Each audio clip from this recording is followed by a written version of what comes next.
No tool belt, no paycheck. That's a hard one-liner to listen to, but I have heard that from a lot of business owners over the years who have had employees that didn't want to wear the tool belt.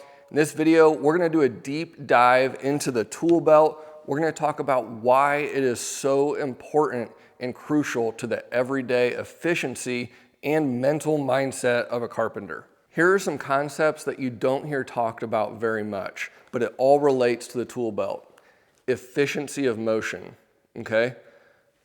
Being the most efficient out of every motion that you make while you're working throughout the day.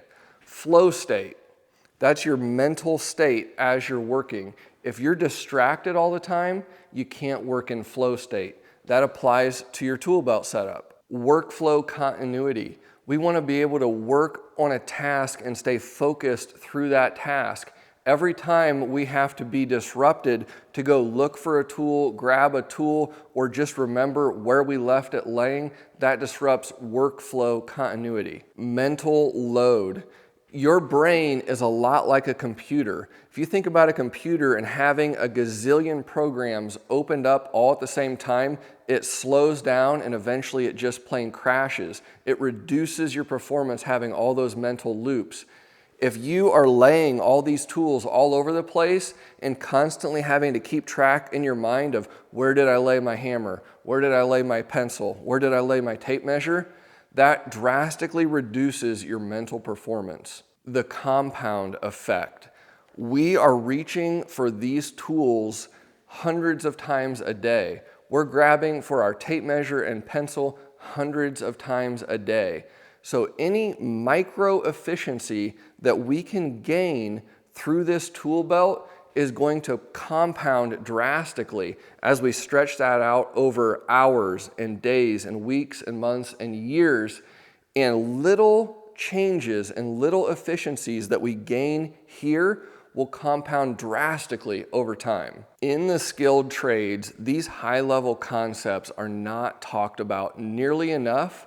And judging by what I see out there from the tool setups and the tool belt setups and the habits that guys have around their tool belts, these things are not understood and grasped, or guys just don't care. So we're gonna dig into some of these things and we're gonna talk about why it matters so much.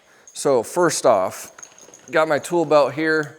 I'm putting it on just like I would every day. I always adjust my side bags, get my hammer loops where they're supposed to be, tighten it up so that it's not gonna fall down, pull my shirt out, and I'm good to go. So first off, let's talk about efficiency of motion. Take a look here at the size of my tool belt. I'm a finished carpenter, so my belt is gonna be a little bit smaller probably than a framer's belt. It still does need to be decent size though. Even as a finished carpenter, I find you have to carry a certain amount of tools to be efficient. A lot of times that means stud finders, biscuits, pinch dogs, fasteners, nails, things like that. You need to have some decent capacity to carry stuff. Finding that sweet spot between too small and too big is going to be personal preference and workflow preference. You should set up your tool belt with efficiency of motion in mind. So you've got your dominant hand and your non-dominant hand. Which tools you put on which side is going to be determined by your hand preferences. For example, your pencil should always be on your right side. You should be able to grab that thing and put it back without looking. Your tape measure, you're going to want to be able to grab it with your non-dominant hand. I keep my tape measure on the rear like so. I've had it this way for 20 years. It works good for me. But with it back there, I can effortlessly reach for my tape measure and pencil and put it back without even thinking about it.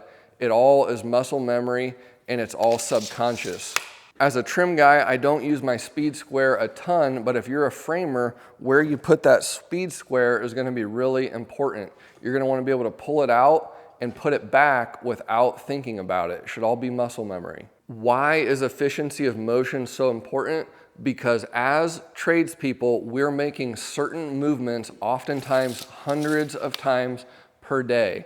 So if you can make that as fast as possible, number one, and as effortless as possible. Number two, you're gonna drastically increase your efficiency over time, and that is going to compound. It's gonna make you a lot more successful. So when I put on this tool belt, these tools are literally a part of me. I know exactly where they are, the same way I know where my index finger is, and I can use them subconsciously. Now, compare that to a guy who doesn't want to use a tool belt.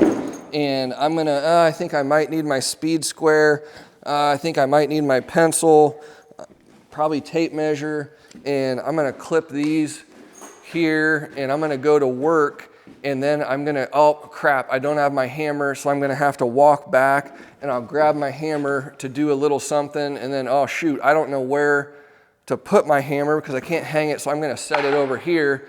Now I'm doing something, and oh, where did I put my hammer? Oh, I left it laying over here. You get the point. It's absurd and it's ridiculous. You gotta wear a tool belt. It's that simple. So in my opinion, that old rule, no tool belt, no paycheck, it applies. You wanna be a carpenter, you gotta wear a tool belt. If you don't want a tool belt, find a different career path. And some are gonna say, but Spencer, my tool belt is just not comfortable. Well, my opinion is either find one that is comfortable or find a different career path, because it's essential. You cannot do production carpentry without a tool belt. You may need to try a vest. You may need to, if you got no butt, try suspenders, but you got to figure something out. Personally, I've tried vests, don't really care for them much. I've also tried suspenders, don't really care for those much either. I've landed on this Occidental finisher tool belt. It's nice and lightweight. I really like the padding that is on the belt itself. It doesn't cut into your waist nearly as bad, but invest in a good setup that's gonna be as comfortable as possible. But I'll say this, a tool belt is never going to be perfectly comfortable. There is always gonna be discomfort with it. We're strapping a belt somewhat tightly to our waist and carrying a bunch of weight around. That inherently is not gonna be comfortable. Suck it up, buttercup. That's part of the trades. If you can't handle a little discomfort and pain, you're probably not gonna make it in this business. All right, the next reason the tool belt is so important is because you are not going to do carpentry work in flow state without a tool belt. Whenever you're doing certain tasks, you have to have the tools readily available at your side so that they are literally a part of you. Being able to measure, you see that? I just got really annoyed because I reached for my pencil and the pencil that I'm supposed to have wasn't there, and that's because I took it out of my pocket to do this video a little bit ago on that other demonstration, and it wasn't there. That whenever you do that, whenever you're working, it disrupts your entire mental state, just like it just did for this video. I reached for it where it's supposed to be, and it wasn't there. And the key to work efficiently in flow state is to have these tools literally be a part of your body so that whenever you reach for them subconsciously. If you're not wearing this, you're not gonna be able to do that. So being able to work in flow state, we have to be able to harness the power of muscle memory. That means having the tools that we need to have, but also having the mental ability to reach for those tools subconsciously. Guys who think, oh, I'm gonna go do this thing over here, and oh, I'm gonna try and think about what tools I'm gonna need, and I'm gonna grab my tape and my pencil, and I don't think I'm gonna need a hammer. And then you go and you start the task, you always need a hammer. I mean, we're carpenters. You'll always need a hammer. Oh, I'm not gonna need a pry bar. Well, what happens when there's a little drywall mud? You gotta scrape off something and you don't have a pry bar. That is why you just need to have the basics on you at all times, and then add the additional tools that you're gonna need for job-specific tasks so that you can work in flow state. Now, a big part of productivity in working in flow state is what's called workflow continuity. And what that means is we need to be able to start a task and just flow through it. Whenever we have a distraction or a disruption in between the steps of that task, it breaks that workflow continuity. It breaks your mental focus. It makes you more inefficient. So what would that be? It might be having to walk all the way back to your toolbox to grab a chalk line or a pinch dog or something like that. So it's extremely important whenever we start a task to be able to think of what tools am I going to need, get those tools on yourself, and then go execute the task without those mental distractions.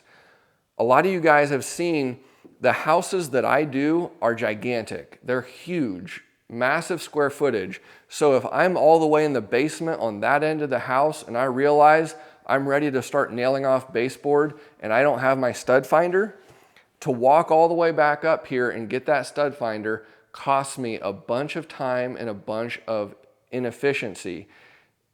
If you're not wearing a tool belt, it just doesn't work. For me, the only time that it's permissible not to wear a tool belt is one, if you're working in an environment or circumstances where this could damage things.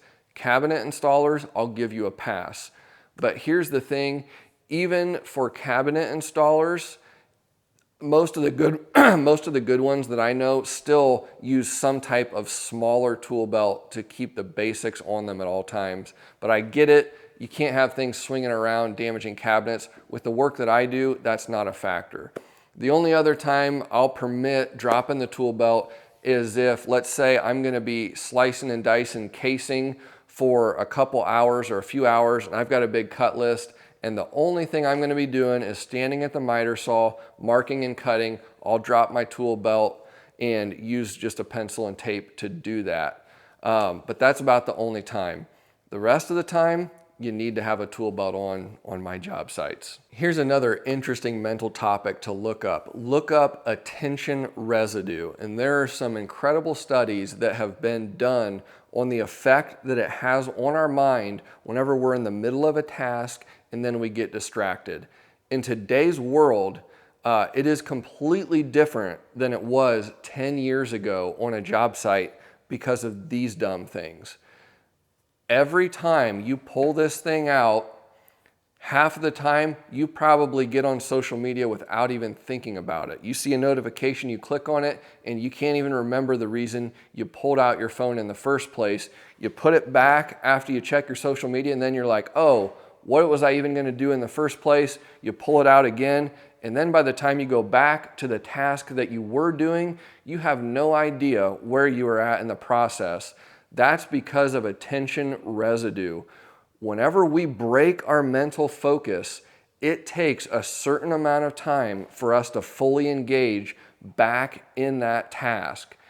So number one, keep the phone away. But number two, that makes it even more important to have what you need with you so that you're not wasting your mental energy trying to keep track of what tools you have and where you set it and what you need to go get and where you left that thing and the other thing.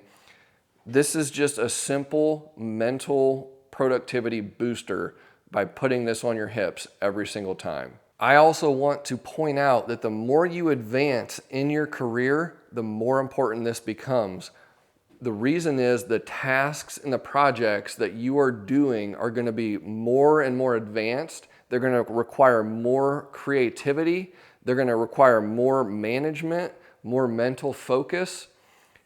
And in addition to that, you're probably also going to have more responsibilities that are going to tax your mind throughout the day. You're going to have more distractions. Whereas whenever you're a base level carpenter, literally your job is just to go do a task and that's it. You don't have people interrupting you, asking you questions. You're not fielding phone calls and doing all that. Where I'm at right now, I'm usually managing 2 guys on site. I also have to field phone calls from interior designers, from project managers. I'm creating content. I'm fielding questions from that, doing all this different stuff that creates these mental distractions. In the simple things like a good tool belt setup and good tool deployment setups with packouts and things like that are so crucial for me to be able to still maintain a level of efficiency as I work throughout the day. The key point is good tool belt setup. It's important at every level of carpenter, whether you're beginning or you've been in it for 30 years. Next key point, your tool belt setup reflects the investment that you're willing to put in yourself. This is literally carpentry 101. If you are not willing to invest in a decent tool belt setup that's going to allow you to work efficiently every day, that says a lot about your career trajectory.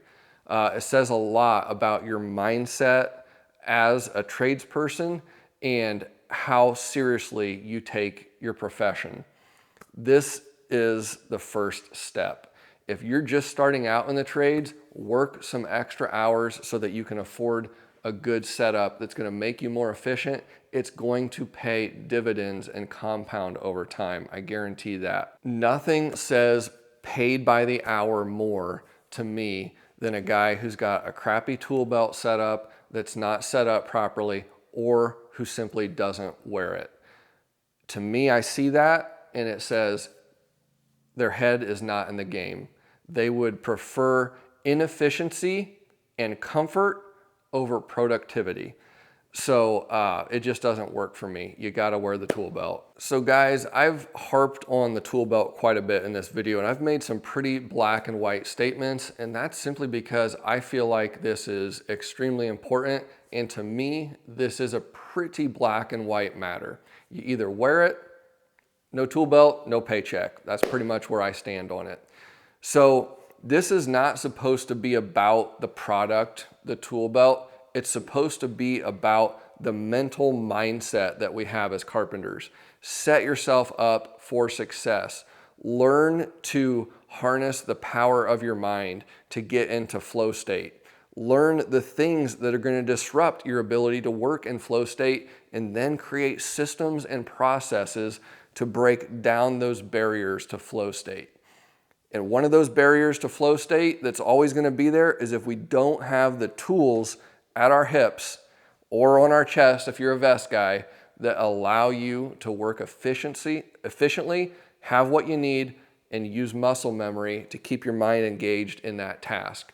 Hope this video has helped you guys. It's really important. I'm going to harp on more stuff like this in the future, I think, because I see that it's an issue out there in the trades.